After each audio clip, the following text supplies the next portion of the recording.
Matapos na maabandona ng isang tao na humamak sa kanya, isang asong kalye ang nagpasya na gumanti at humingi ng tulong sa isang hukbo ng mga aso upang mahanap ang kanyang dating may-ari.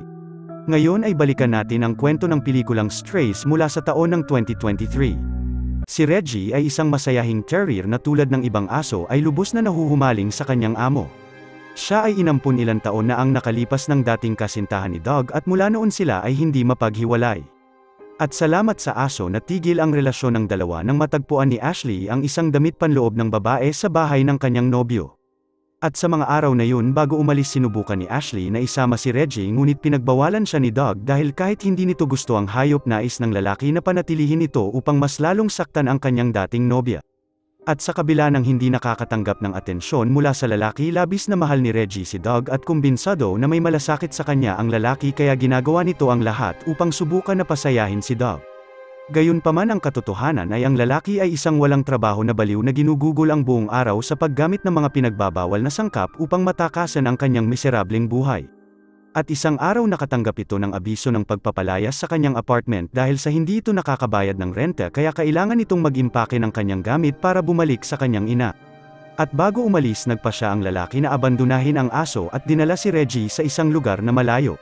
At sa mga sandaling yun naghagis si Doug ng bola at habang kinuha ito ng aso sumakay ito sa kanyang sasakyan at mabilis na umalis. At sa kabila ng pag-abandonan nito ng ilang beses lagi nakakabalik si Reggie at walang muwang na binabalik ang bola sa lalaki sa paniniwalang parte lamang ito ng kanilang paglalaro. At nagalit na hindi nito maalis ang aso nagpasya si Doug na dalhin ito sa isa pang bayan na 3 oras ang layo sa Oakwood at dinala ito sa isang liblib na iskinita. At matapos na ihagis ang bola sumakay ang lalaki sa truck at kailangan humanap si Reggie ng paraan upang makuha ang bola. At nang makuha niya ito napagtanto ng aso na nawawala siya at nagsimulang gumala nang walang mapupuntahan sa hindi nito kilalang lungsod. Samantala habang nasa bibig pa rin ito ang bola naghanap si Reggie ng isang lugar upang magpahinga at ilang oras ang lumipas nagising ito upang magpatuloy ngunit nauwi ito sa isang problema. At sa daan nakita ni Reggie ang 2 bully na aso na napansin na bago siya sa lugar at ang kanyang bola ay kinuha ng isang Doberman. Gayunpaman nang napaligiran si Reggie ng mga aso lumitaw si Bug at sa kabila ng kanyang maikling binti ay pinatunayan na sapat itong matapang upang lumaban sa kanila. Pagkatapos ay hinamon ng aso ang 2 malaking aso sa tunggalian ngunit nagpasya na lang silang lumayo. At nang umalis ang 2 hiniling ni Bug kay Reggie na sumunod sa kanya at nagtanong kung gaano na ito katagal bilang isang asong kalye. Gayunpaman sinabi ng hayop na mayroon siyang tirahan at sinabi kung paano ito napunta doon. At nang marinig nito ang kwento kung paano inalis ni Doug ang kanyang aso nagsimulang tumawa si Bug at sinabi na si Reggie ay niloko. At ang katotohanan ay siya ay inabandona ng kanyang amo at ngayon ay opisyal ng asong kalye at nang harapin ang katotohanan na ito nalungkot si Reggie ngunit sinabi ng French Bulldog na maaring ito ang pinakamagandang karanasan niya sa buhay kaya inalok nito si Reggie kung paano mamuhay ng mag-isa sa lansangan at kailangan lamang nitong sundan ang mga patakaran. At ang una sa mga ito ay sa pag-aaral kung paano markahan ang teritoryo na nangangahulugan para sa mga aso sa pag-ihi sa lahat ng bagay. Pagkatapos ay kailangan tulungan ni Bug si Reggie na maunawaan ang konsepto ng kalayaan at ngayon ay kailangan niyang gawin ay pasayahin lamang ang kanyang sarili. Sinabi ng Bulldog na mula ngayon magagawa ni Reggie ang anumang gusto niya at nagpasya na dalhin siya sa parke ng aso upang ipakita sa kanya ang buhay ng isang asong kalye ay higit na mas maganda kaysa sa mga alagang aso. At sa mga puntong ito pinakilala ni Bug si Reggie sa iba pa nitong kaibigan at si Hunter na isang dating police dog at ngayon ay nagtatrabaho sa pagtulong sa mga matatanda sa isang nursing home ay ang pinakamalaking aso sa lugar at pinakapalakaibigan. At sa kabilang banda si Maggie ay isang napakahalagang aso na may kakaibang talento sa pagsinghot ng mga bagay ngunit pinagpalit siya ng kanyang amo para sa isang tuta na German na kilalang Bella. At matapos na ipakilala ang kanyang mga kaibigan niyaya siya ni Bug para sa isang paglalakad kasama ang grupo sa gabi ngunit naniniwala pa rin ang hayop na kailangan nitong bumalik kay Doug dahil iniisip nito na ang layunin ng aso ay pasayahin ang kanyang amo. At nang marinig niya ito nagalit ang Bulldog at sinabi na ang layunin ng isang aso ay hindi pasayahin ang kanyang amo ngunit upang tamasahin ang buhay at gawin ang kanilang gusto. At dahil dito nagawa ni Bug na kumbinsihin si Reggie na sumama sa kanila at ang grupo ay nagkita sa kinagabihan. At sa mga oras na yon naghintay ang 3 magkaibigan ng sandaling mahulog ng isang tao ang pizza sa sahig upang sumalakay at pagkatapos kinain nila ang kanilang hapunan. At dahil araw ng Biyernes ang mga basura ay puno ng beer at umiinom ang mga aso hanggang sa mahilo sila. Pagkatapos ang grupo ay nagpunta sa park at naglaro sa mga sprinkler dahil ito ang isa sa mga bagay na pinakagustong gawin ng mga aso. At sa pagtatapos ng gabi nakita nila si Chester at sinubukan na yayain ang aso ngunit sinabi ng hayop na hindi siya maaaring umalis dahil naniniwala itong mayroong hindi nakikitang bakod sa damuhan ng kanilang bahay. At sa pagtatapos ng paglilibot ang mga aso ay nagtulungan upang umihi sa pader at napagtanto ni Reggie na ang buhay ng asong kalye ay mas cool kaysa sa isang alagang aso. At ngayon hindi na nito kailangan maghintay ng mahabang oras kay Dog upang ilabas siya at maaari na itong maglakad sa tuwing nais niya. At nang marinig ang nakakakilabot na pamamaraan sa kanya ni Reggie si Bug at ang iba ay humanga sa pagmamahal ni Reggie sa lalaki. At ang katotohanan ay hindi napansin ni Reggie na ayaw talaga sa kanya ni Dog. Gayunpaman nang maalala nito ang mga oras na kasama niya si Dog na pagtanto ni Reggie na hindi talaga siya mahal at nag-iwan ito sa kanya ng labis na nasaktan. At dahil nagalit nagpa siya ang aso na bumalik at muling makipagkita kay Dog ngunit sa pagkakataon na ito ang kanyang layunin ay gumanti sa kanya at puksain ang mga katulad ng lalaki na mapanakit sa mga hayop. At dahil determinadong tulungan ang kanilang kaibigan na muling mahanap si Dog bago pa ito lumayo si Bug at ang iba pa ay nagpa siya na samahan siya sa kanyang paglalakbay at matapos ng ilang oras na paglalakad ang grupo ay napagod kaya nagsimulang makaamoy si Maggie ng mga hotdog at sumunod ang kanyang mga kaibigan sa kanya. At habang ginagambala ni Dog ang salesman si Reggie ay nagnakaw ng ilang sausage at kumain ng hapunan kasama ang grupo. At bilang kanang kamay ng grupo si Hunter ay natakot na nakita ng ilang tao ang kanilang ginawa at hindi nagtagal ilang paputok ang nagsimulang sumabog sa langit. At dahil natakot tumakbo ang mga aso at iniwan ang pagkain sa paniniwalang ito ay isang senyales na sila ay paparusahan para sa kanilang ginawa. At sa panahon ng kanilang pagtakas sa parke si Hunter at Maggie ay umakyat sa ilang kahoy at nagawang tumalon sa bakod ngunit si Reggie at Bug ay na-stuck sa kabilang panig. At upang makatakas kailangan maghukay ng dalawa at kailanganin ang tulong ng kanilang kaibigan upang mabuksan ang lagusan. Gayunpaman habang nasa ilalim si Reggie ang kanyang bandana ay naipit at hiniling nito sa kanyang mga kaibigan na tumakas na nang hindi siya kasama. At sa mga sandaling yun ang lahat ay tumanggi na iwan siya at nagkaisa upang tulungan siya na palayain ang sarili nito bago pa magpaputok ulit ang grupo ng mga kabataan. At sa tulong ni Bug nagawa ni Reggie na palayain ang kanyang sarili at natuwang malaman na isinugal ng kanyang mga kaibigan ang buhay nila upang iligtas siya. At dahil ang lahat ay napagod sa paglalakbay nagpa siya ang grupo na huminto at nagpalipas ng gabi sa kagubatan. At sa sumunod na umaga nagpatuloy sila sa paglalakad sa Oakwood at habang nag-uusap sinubukan ni Maggie na kumbinsihin si Reggie na talikuran ang kanyang plano para gumanti. Sinabi ng aso na dapat nang kalimutan ng aso ang nakaraan at magpatuloy ngunit si Reggie ay walang intensyon na patawarin si Dog sa lahat ng pinsala na ginawa niya. Samantala kinumbinsi ni Bug si Hunter na tanggalin ang kono sa kanyang ulo dahil palagi niya itong suot. Gayunpaman sinabi ng aso na kailangan niyang sutin ito para sa mga medikal na dahilan upang maiwasan ang impeksyon sa tainga at ibang problema. Naputol ang kanilang pag-uusap nang napagtanto ni Bug na naliligaw sila at labis itong nagalit. At sa tingin nito na ang sitwasyon ay hindi na maaaring lumala pa lumitaw ang isang lawin at kinuha siya nito. At sa pagtatangkang iligtas siya umakyat si Reggie sa isang bato at kinuha ang paa ng kanyang kaibigan ngunit ang lawin ay tumanggi na bumitaw at nagawang suportahan ang bigat ng dalawang aso. Nang biglang lumitaw ang lalaki na pumunta sa kagubatan upang panuorin ang mga ibon at narinig ang tahol ni Bug at ginamit ang kanyang binocular upang makita kung ano ang nangyayari. At nang makita nito ang lawin na dala ang dalawang aso siya ay nataranta at halos hindi makapaniwala sa kanyang nakita. At habang lumilipad sa kagubatan nakita ng aso ang hugis ko na bundok na hinahanap nila at pagkatapos ay tumama sa isang malaking puno. At kalauna nagawa ng dalawang magkaibigan na makalaya sa lawin at sa panahon ng paghulog sila ay maswerte na nalalayan ng mga sanga kaya nagawa nilang marating ang lupa nang walang anumang pinsala. At ngayon na sila ay nakaligtas sa atake gumaan ang pakiramdam ni Bug at nagpasalamat kay Reggie sa pagligtas nito sa kanyang buhay. At ang kailangan na lang gawin ng grupo ay magtungo sa bundok habang inaalala ni Reggie ang bundok na magdadala sa kanila sa malapit na nayon. At ilang milya ang layo nakatagpo ng mga aso ang isang plantasyon ng kabute at nagpa siyang huminto upang kumain dahil hindi pa sila kumakain ng ilang araw. At dahil sila ay nagugutom nilamon nila ang buong pananim at nagpahinga upang tunawin ang pagkain. Gayunpaman nang nagpa siya silang ipagpatuloy ang kanilang paglalakbay nagsimula silang mag-hallucinate at makita ang mga bagay na wala naman sa lugar. Nang biglang nakita ni Maggie ang isang lungga kung saan nakita nito ang isang stuffed toy. At kasama ang kanyang mga kaibigan ginugol nito ang maraming oras sa paglalaro at nauwi ito sa pagsira nila sa laruan. At pagkatapos ng ilang oras nang magising ang mga aso na pagtanto nila na ang epekto ng kabute ay nawala at nakita ang ilang walang buhay na kuneho na nasa lugar. At doon lamang napagtanto ng grupo na ang mga hayop na yun ay hindi talaga laruan at brutal na namatay ng walang dahilan. At dahil nagsisisi sa kanyang ginawa, nagsimulang maghukay si Bug at hiniling sa kanyang kaibigan na tulungan siyang ilibing ang mga sirang katawan ng mga kuneho.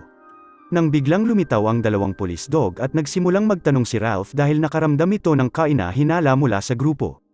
Sinabi ng dalawa na hinahanap nila si Riley Anderson, isang 8 taon gulang na babae na naligaw mula sa grupo ng mga scout 2 araw ang nakalipas.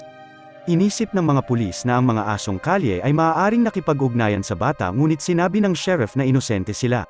At sa mga puntong ito nag-alok si Maggie na tulungan silang hanapin ang batang babae dahil may mahusay siyang ilong, ngunit tinanggihan ni Ralph ang kanyang tulong. Ngunit bago ito umalis nakilala nito si Hunter na dating police dog noong bata pa siya. Ang dalawa ay naging magkaibigan ng mahabang panahon at masayang nagkita muli, ngunit nahiya ang aso nang magtanong si Ralph kung saan ito nagtatrabaho at sinabing nagbabantay ito ngayon ng mga malapit ng mamatay na tao. At lumipas ang ilang minuto, dumating ang mga tao at ang grupo ay nahuli at sa kaparehong araw dinala sila sa pound at nagpanik si Bug dahil alam nitong walang kukuha sa kanila doon. Sinabi ng hayop na mayroon siyang amo na si Emma at lubos na naalala ang araw na inampun siya. Siya at ang kanyang amo ay hindi mapaghiwalay at naglalaro buong araw, at kahit nagkakamali si Bug laging nakangiti si Emma at labis siyang mahal ng bata. Gayunpaman, isang araw habang nakahiga si Bug sa damuhan, tumakbo si Emma patungo sa kanya at hindi sinasadyang matapakan ang kanyang binti, at dahil sa takot nakagat ni Bug ang babae kaya nagpa siya ang kanyang magulang na alisin ito dahil tinuturi nila si Bug na agresibo at mapanganib na aso. At sa kabutihang palad nagawa ng bulldog na makatakas sa veterinary clinic at mula noon ay naging asong kalye. At sa kabila ng nakaligtas, hindi nagawang patawarin ni Bug si Emma at ang pamilya nito sa ginawa sa kanya, kaya nais nitong tulungan si Reggie na gumanti kay Dog. Naramdaman ng bulldog na magkakaroon ito ng pagkakataon na ibigay sa mga tao ang nararapat sa kanila para sa pag-abandona sa kanilang mga aso. Samantala nakaisip si Maggie ng diskarte upang makatakas sa kulungan at nakita ang mga susi na nakasabit sa pader. Ngunit ang problema ay hindi nila ito abot, kaya hiniling ni Reggie sa lahat ng aso na humiga sa sahig, at sa paraan na yun sa oras na papasok ang maglilinis magkakaroon ng pagkakataon ang mga aso na makatakas. At dahil napagkasunduan, kinalat ng mga aso ang kanilang dumi sa paligid at segundo ang lumipas ang amoy ay kumalat sa buong estasyon. At pagkatapos na pumasok ni Willie sa selda upang linisin ang lugar, na dulas ito sa isa sa kanila at sa mga sandaling yun ang mga aso ay tumakbo. At bago tumakbo, kinuha ni Reggie ang bola ng tennis na nakita nito sa loob ng kulungan at tumakbo sa labas kasama ang laruan. At sa gabing yun naglakad ang 4 na magkaibigan hanggang makita nila ang tanda ng isang kumpanya na responsable sa paghatid ng mga sulat, at nang makita ang imahe ng tagadala ng sulat na pagtanto ni Reggie na siya ay nakarating sa kanyang dating nayon. At bago magpatuloy, nagtanong si Bug sa kanyang kaibigan kung bakit may dala itong bola ng tennis, at inihayag ni Reggie na ayaw nitong biguin si Dog at nais nitong ibalik ang bola pabalik. At sa una nakatutok si Reggie sa kanyang plano na gumanti, ngunit habang papalapit ito sa kanyang tahanan napagtanto nito na namiss niya si Dog at balak na bumalik kasama ito. Sinisisi ng aso ang kanyang sarili dahil sa pag-abandona sa kanya, dahil madalas nitong sinisira ang sapatos ng kanyang amo at ginigising ng maaga upang mamasyal. At nang marinig ito, nadismaya si Bug at nagsisi na binuwis ang kanyang buhay upang matulungan si Reggie na makabalik sa Oakwood. At matapos na punitin ang bandana ng aso, inihiyan ito ni Bug at sinabi na si Reggie at Dog ay nararapat para sa isa't isa.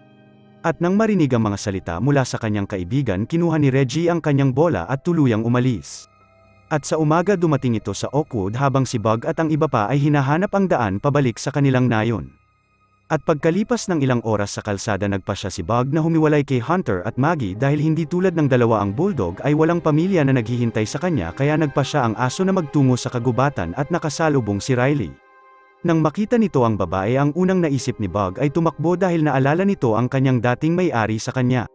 Gayunpaman, nang makita nito ang babae na umiiyak na antig ang aso at lumaban sa kanyang instinct upang lapitan ito. At sa mga sandaling yun naalala nito na mayroong nawawalang Girl Scout na hinahanap ni Ralph at nagsimulang tawagin ang kanyang kaibigan para humiling ng tulong. At magkakasama nagsimulang tumahol ang 3 aso at nagawang makuha ang atensyon ng mga pulis. At salamat sa kanila, ang batang babae ay nailigtas, at dahil nagpapasalamat sa kanilang ginawa, nagtanong si Ralph kung paano sila mapapasalamatan at humiling si Bug na iligtas ang kanyang kaibigan. Gayunpaman, sinabi ng German Shepherd na upang masubaybayan nila si Reggie, kailangan nila muna itong maamoy. Pagkatapos ay naalala ni Maggie ang bandana at tumakbo upang kunin ito. Ngunit ang problema ay ang bandana ay basa ng ihi ni Bug, kaya hindi matukoy ng sheriff ang amoy ng aso. Kaya nagpa siya si Maggie na gawin ang trabaho at nagawang madetect ang amoy ni Reggie. Samantala ang kawawang aso ay dumating sa bahay ni Doug dala ang bola ngunit wala itong inabutan sa loob. At habang naglalakad sa loob ng bahay naalala nito kung paano siya tratuhin ng lalaki at nagpa siya na ibaon ang bola sa hardin bago tuluyang umalis. At doon lumitaw si Doug at nilapitan siya ni Reggie upang sabihin ang nararamdaman nito kahit alam nitong hindi siya naiintindihan ng lalaki. Inihayag ng aso na sa mga nagdaang araw nakilala nito ang mga tunay niyang kaibigan na nagturo sa kanya kung ano ang pag-ibig at pagpapahalaga. At ngayon na nakita na niya ulit si Doug na pagtanto ni Reggie na hindi siya pinabayaan dahil siya ay isang masamang aso ngunit dahil si Doug ay masamang tao. At matapos na sabihin nito naglakad si Reggie sa pinto upang umalis ngunit kinuha ni Doug ang baseball bat upang umatake sa kanya dahil balak nitong tapusin na ang aso sa huling pagkakataon. At sa mga sandaling yun dumating ang grupo at matapos na alisin ni Hunter ang cone sa kanyang ulo inatake nito si Doug. Samantala si Maggie at Bug ay sinuri si Reggie at labis itong natuwa na makita ang kanyang mga kaibigan. At sa mga puntong ito nagawa ni Doug na itulak si Hunter papalayo pagkatapos ay kinagat ni Maggie ang kanyang binti dahilan upang masira nito ang microwave. At matapos na basagin ang aparato mas lalo itong nagalit at hinabol si Reggie ngunit nagawa ng aso na iwasan ang kanyang mga atake at nauwi ito sa pagkatomba niya. Gayunpaman mabilis itong tumayo at kinuha si Reggie habang nagbanta na tatapusin niya ito ngunit natigil ang masamang plano nito nang tumalon si Bug sa kanyang mukha at pinatomba siya ni Maggie dahilan upang mahulog ang lalaki at nauna ang ulo sa isang bote. At habang hawak ng kanyang kaibigan ang lalaki nagawa ni Reggie na makumpleto ang kanyang misyon at kinagat ang pag-aari na parte ng lalaki nang biglang kumalat ang apoy na dulot ng sigarilyo ni Doug at kumalat sa bahay at nawala nito ang lahat ng kanyang pag-aari pati na rin ang kanyang truck na nabagsakan ng isang poste. At pagkatapos ng pangyayari bumalik si Reggie sa kabilang nayon kasama ang kanyang mga kaibigan at si Hunter ay bumalik sa trabaho sa pag-aalaga nito sa mga matatanda. At pagkatapos ng lahat ng hamon na hinarap niya nakakuha ito ng sapat na tiwala sa sarili upang hindi na ito magsuot ng cone at nagkaroon ng lakas ng loob na ihayag ang kanyang nararamdaman para kay Maggie. At ngayon na sila ay magkasintahan na nakahanap si Maggie ng kanyang amo na karapat-dapat para sa kanya at sumali sa Police Detection Squad kung saan siya ang pinakamahusay na sniffer. At matapos na iligtas si Riley nagbago ang pananaw ni Bug sa mga tao at nauwi ito sa pag-ampun sa kanya ng dalaga na labis siyang minahal sa araw-araw. At para kay Reggie pinili nitong manatili bilang asong kalye at palaging nasa lansangan upang magsaya kasama ang kanyang mga kaibigan. Ang kanyang misyon ngayon ay tulungan ang iba pang aso na inabandona upang mabuhay at alamin ang kanilang sariling halaga dahil mahirap gawin ito kapag ikaw ay tinanggihan ng mga taong pinakamamahal mo. Salamat sa panunood. Kung nagustuhan mo ito huwag kakalimutan mag-like at subscribe para sa mga susunod pa nating movie recap.